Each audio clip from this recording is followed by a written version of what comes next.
நான் சொன்னபடி கொண்டு வந்துட்டேன். 2 குழந்தைகளையும் உன் சன்னிதானத்துல போட்டுடுறேன். நீ எடுக்கிறத எடுத்துட்டு எனக்கு கொடுக்கறத கொடுத்துடுமா.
சுந்தரி சரியா போச்சா?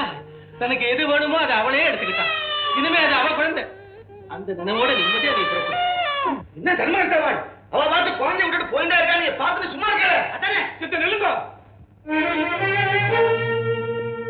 என்னது குழந்தைய விட்டுட்டு நீங்க பாட்டுக்கு போயிட்டு இருக்க?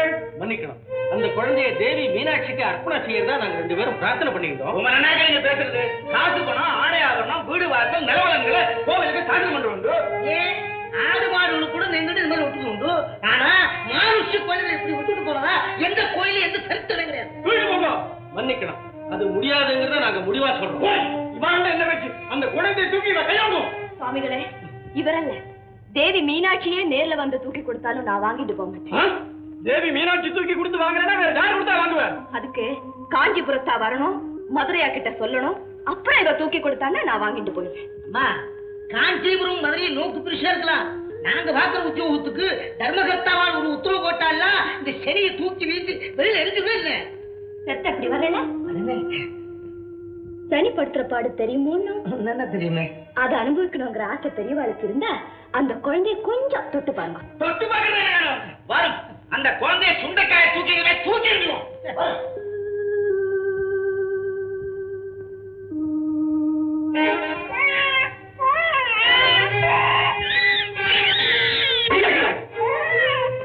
என்னைய பெற்றவங்க பக்கத்துல இருக்கும்போது அந்த குழந்தை நேர அம்பாள் பாதத்தை போய் தொட்டு. அது மட்டும் வேணா அம்பாள் பக்கத்துல தேவேன்னு இருந்த குழந்தை நான் போய் தொட்டவனா முகத்தை பார்த்துட்டு வராங்கன்னு கத்துறது. அதாங்க அவ சன்னிதானத்துல கத்த ஒரு குழந்தைய தூக்குறதுன்னு எனக்கு என்னமோ போல இருக்குதுங்க. அப்படிதானே இருந்தது.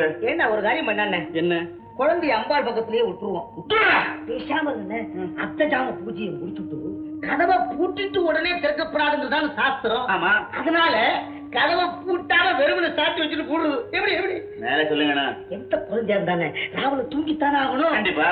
அப்புறமா வந்து அது நல்லா தூங்குற சமயமா பார்த்து பொக்குன்னு தூக்கி வெளியே போட்டுருவோம். நல்ல யோசனை. செய்யலாம் செய்யலாம்.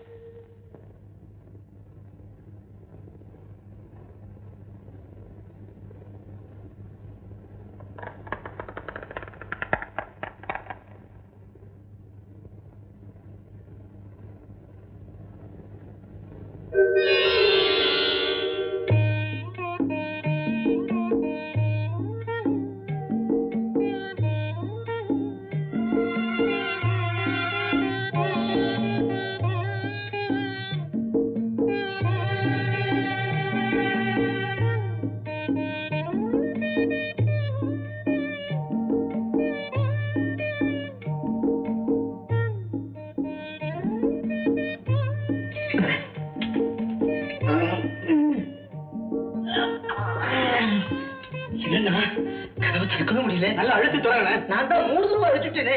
சோமே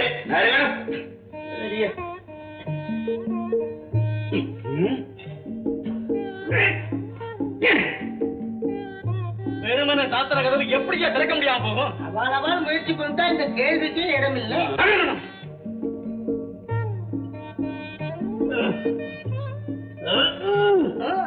புரிஞ்சிருக்குமே. என்ன ஆச்சரியமா இருக்கு? எங்களுக்கு அதிர்ச்சியா இருக்கு.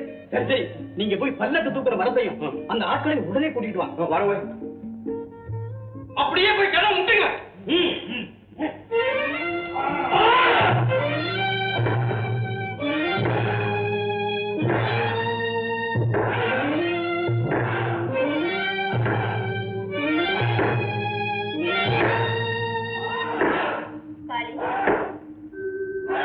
அமைதிக்கு மறுபெயர் தானே ஆலயம். அதுவும் அர்த்தஜாம பூஜைக்கு பிறகு என்ன இது சட்டம்? என்னை நம்பி குழந்தையை ஒப்படைத்திருக்கிறார்கள். அது நிம்மதியாக தூங்க வேண்டிய சூழ்நிலையை ஏற்படுத்த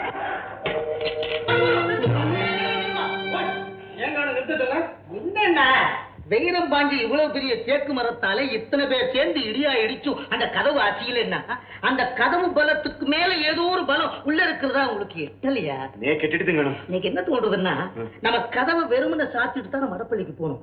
அந்த நேரம் பார்த்து ஒரு பயங்கரமான கொள்ள கூட்டம் உள்ள போந்துண்டு கதவை திறக்க விடாதபடி அந்த பக்கத்துல இருந்து முட்டு கொடுத்துட்டு தான் எனக்கு தோன்றது இருக்கிறாங்க. எதுக்கு சாவி துவாரத்து வழியா உள்ள பார்த்துட்டோம்னா அது என்னன்னு ஓரளவுக்கு புலப்படலாம். போய் பாருங்க.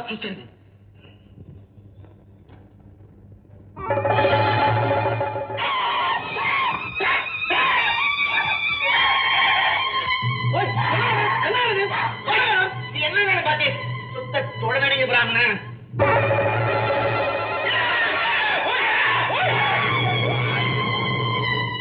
எனக்கு இப்படி பயப்படுறா?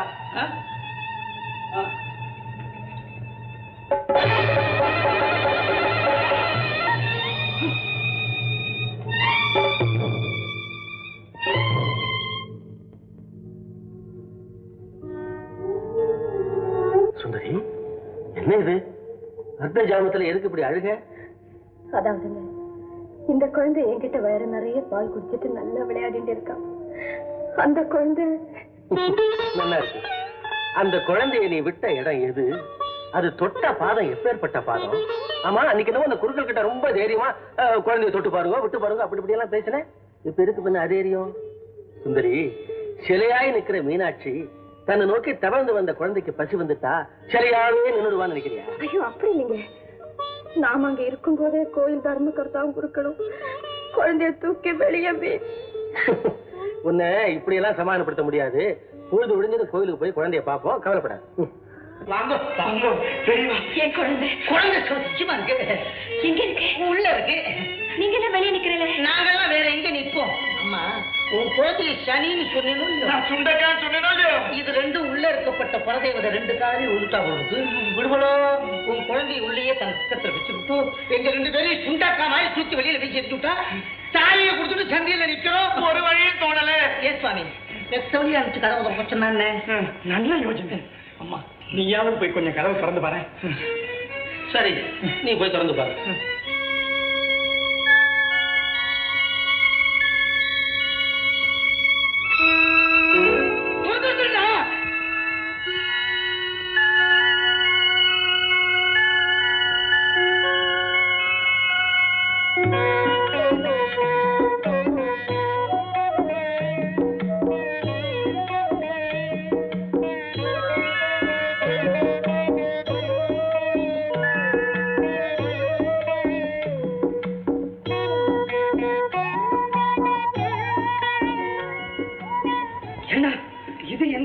புதுசா ஒரு வாக்கில் எழுதப்பட்டதை பார்த்தல. அது மாத்திரமா, அந்த குழந்தை கையில தங்க பால் கிண்டி பலவளா நின்றத பார்த்தேடா. போய் தங்கமோ வைரமோ இந்த கர்ப்ப கிரகத்துல பால் கிண்டி உண்டா? நம்ம கோயிலே கிடையாதுங்க. ஏன் என்ன பாக்குற? உனக்கு புரிஞ்சா சரி. சுந்தரி, இந்த கோவிலுக்குள்ளேயே பால் கிண்டி கிடையாதுன்னு அவள் சொன்னாலே, பின்ன இந்த கிண்டியும் பாலம் எங்க இருந்து வந்தது?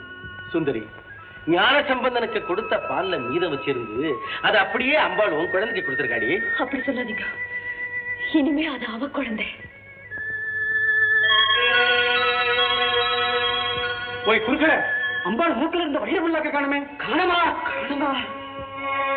ஆமாண்ணா, காணோம். ராத்திரி பூஜை முடிஞ்சதை எடுத்து வச்சுட்டா? இல்லண்ணா, ராத்திரி அர்த்தஜாமம் முடிச்சு நாங்க போறச்சு அம்பாள் முகத்துல புல்லாக்கி இருந்தது. இப்ப காணுமேங்கண்ணா. ஆமா, காணும். ஒண்ணு தெரியலையே. அந்த சிசி என்னமோ பண்றது வருங்க. புல்லாக்குதாங்க. வைர புல்லாக்கேதா? என்னன்னா, இதை விட அற்புதம் வேணுமா? இவ்வளவு நேரம் இல்லாம நாம எல்லாம் புல்லாக்க காணும் தேடுறச்சே இந்த பச்சை மண்ணு ஹே அபிஷ்டுகளா அந்த புல்லாக்க இதுக்குள்ளதான் போட்டு வச்சிருக்கேன் பாருங்கடான்னு கவுத்து காட்டுறாரு. என்னடா சொல்றது? இது மீனாட்சி குழந்தையதான், நாங்க ஒத்துக்கிறோம். புறப்படுங்க. எனக்கு இருந்த கொஞ்ச நஞ்ச சந்தேகமும் தீர்ந்து போச்சு. என்ன சந்தேகம்? மீனாட்சிக்கு ஒரு குழந்தை எடுத்து வளர்க்கணுங்கிற ஆவல் ஏற்பட்டிருக்குன்னு காமாட்சி சொன்னாங்க. அது சரியா போச்சு பாத்தீங்களா? எங்க எவ்வளவு பாசத்தோட இவன் கூட அவ விளையாடி இருந்தா அவன் மூக்கில இருந்த புல்லாக்கு இந்த பால் கிண்டில வந்திருக்கும். எத்தனை யுகங்களா இப்படி ஒரு குழந்தையோட விளையாடுங்கிற ஆசையை அவன் மனசுல தேக்கி வச்சிருந்தாலும் அதை தீர்த்து வைக்கிற பாக்கியம் இந்த குழந்தைக்கு கிடைச்சு போச்சுங்க. இனி அவளாச்சு அவ குழந்தையாச்சு, நமக்கு என்ன? வாங்க போலாம். இப்படி தவழும் பருவத்திலிருந்து தளர்நடை பருவம் வரையிலும் சுவாமிகள் மீனாட்சியம்மன் கர்ப்ப கிரகத்திலேயே வளர்ந்து வந்தார். அந்த கோவிலுக்கு புதிய ஓர் தர்மகர்த்தா நியமிக்கும்.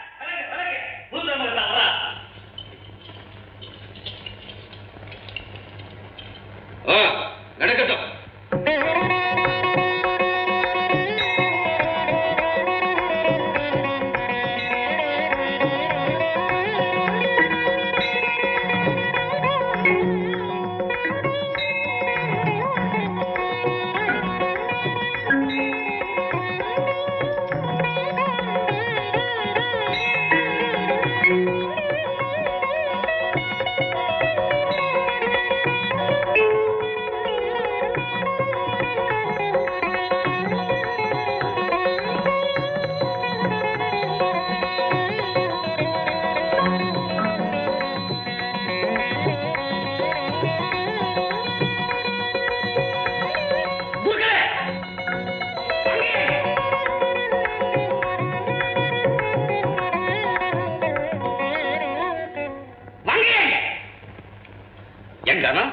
இது என்ன கர்ப்ப கிரகமா இல்ல குழந்தைகள் விளையாடுற முத்தண்டியா?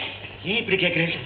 உள்ளே இருக்கப்பட்ட அந்த பொடி பெயர் அம்பாளுக்கு செய்யற அபிஷேகாதிகளை தானும் வாங்கி விடுறான். அர்ச்சிக்கிற புஷ்பங்கள் எடுத்து தலையில போட்டு விடுறான். அதெல்லாம் போகட்டும் தொட்டு விடுறா. சக்கரை பொங்கல் பிரசாத வகைகளை அம்பாளுக்கு நைவேத்தியம் பண்றதுக்கு முன்னாலே எடுத்து சாப்பிட்டு எச்சில் பண்ணிருக்கான். அதை பார்த்துட்டு சும்மா இருக்காரு. அவனை இழுத்து வெளியில விடுங்க. அபச்சாரம். அந்த குழந்தை இழுத்து வெளியில விடுறதாவது ஏன் காணும்? கருவிலேயே அம்பாளுக்கு அர்ப்பணிக்கப்பட்ட குழந்தை என்ன அது? அவன் பேரே மீனாட்சி மைந்தன். அவ அருளுக்கு பாத்திரமாகி அவ திருக்கரங்களாலே வளர்க்கப்படுற தெய்வீக குழந்தை அது. என்னங்க ஒரேடி அடிக்கின்றே போறேன். என்னன்னா இந்த கர்ப்ப கிரகத்தையும் கோயிலையும் விட்டு தாண்டாத குழந்தை மீனாட்சி பஞ்சரத்னத்தையும் ஆதிசங்கர சௌந்தரிய லகரியும் அப்படியே தலைகீழா சொல்றான்னா பெரிய அற்புதம். அற்புதங்களை பத்தி நாம பேசுறதா இருந்தா அம்பாள் இந்த குழந்தைகிட்ட விளையாடி இருக்கிற மாதிரி முருகப்பெருமான் கிட்ட கூட விளையாடி இருப்பாளாங்கிறது பெரியவாள் கிட்ட கேட்டுதான் நாம தெரிஞ்சுக்கணும். இருந்தாலும் இந்த பருவத்துல சௌந்தரியலகரி சொல்றது ஒரு பெரிய அற்புதம் இல்லையா? என்னங்க இங்க வர்றவ அத்தனை பேரும் அதே மந்திரங்களை சொல்லித்தானே அம்பாளை பிரார்த்தனை பண்றா. சொன்னதை சொல்லும் கிளிப்பிள்ள மாதிரி செவியாரலா கேட்டு அப்படியே திருப்பி சொல்றான். மன்னிக்கணும், செவியாரலா கேட்டு சொல்றதுக்கும் சுயமா சொல்றதுக்கும் வித்தியாசம் இல்லையா? மலையிலேருந்து அருவி கொட்டுற மாதிரி அந்த மகா மந்திரங்கள் அந்த மழை வாயிலேருந்து கொட்டுறதுன்னா நீங்களே கேட்டு பாருங்களேன். மகா மந்திரங்களை பின்னாடி கேட்டுக்கிறேன். முதல்ல ஆனா அவனா உயிர்மை எழுத்துக்களை ஒரு முறை ஒழுங்கா சொல்லும் பார்ப்போம். கொஞ்சம் இப்படி வாங்க. ஓய், என்ன ஆணவம் இருந்தா இந்த பொடி பெயர் என்ன அங்க கூப்பிடுவான்? கூப்பிட்டா என்ன? ஏன் அவன் இங்க வரப்படாதோ? சமைக்கணும். அது இருக்கிற இடத்துக்கு போறதுக்கே நமக்கு யோக்கியம் கிடையாது. நம்ம இருக்கிற இடத்துக்கு அது வருமோ? பெரும் பாக்கியமா நினைச்சு போங்க. ஏண்டா கட்டே? ஆனா அவன் வெறும் எழுத்தா சொன்னா போதுமா? இல்ல இசையோட கலந்து சொல்லுங்கம்மா. ஓய், கேட்டீரா? ஆனா அவன் இசையோட கலந்து சொல்றதா? இப்படி ஒரு கிறுக்கு பிள்ளை வச்சிருந்து ரெண்டு பேரும் என்னென்ன பேசுறேன். சித்த பொறுங்க, இப்படி வாங்க. என் அப்பனே, ஆனா அவன் இசையோட கலந்து எப்படி சொல்றது? சொல்லியா?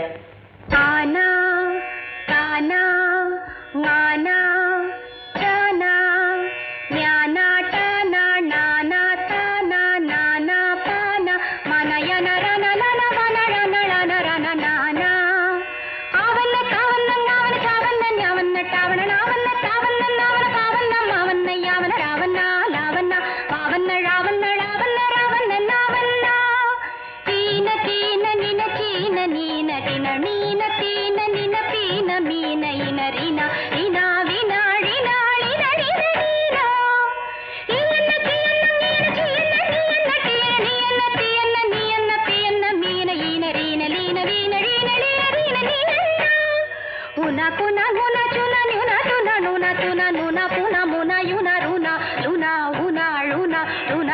నూనా ఊవన్న కోవన్న గోవన చోవన్న న్యూవన్న టోవన నూవన్న తోవన్న నూవన కోవన్న మూవన్న యువన రూవన్న లూవన్న ఊవన్న రూవన్న నూవన రూవన నూవన్న ఏన కేన నెన చేన నేన తెన నేన తేన నెన పేన మేనయన్ ఏన లేన వేన రెన రెన రెన నేన ఏన కేన మేన చేన నేన కేన నేన కేన నేన కేన మేన ఏన రేన లేన వేన రేన లేన రేన నేన అయ్యన్న కయ్యన్న నయ్యన్న చెయ్యన్న నెయ్యన్న కయ్యన్న నయ్యన్న కయ్యన్న నయ్యన్న పయ్యన్న మయ్యన్న యయ్యన్న రయ్యన్న లయ్యన్న వయ్యన్న రయ్యన్న లయ్యన్న రయ్యన్న నయ్యన్న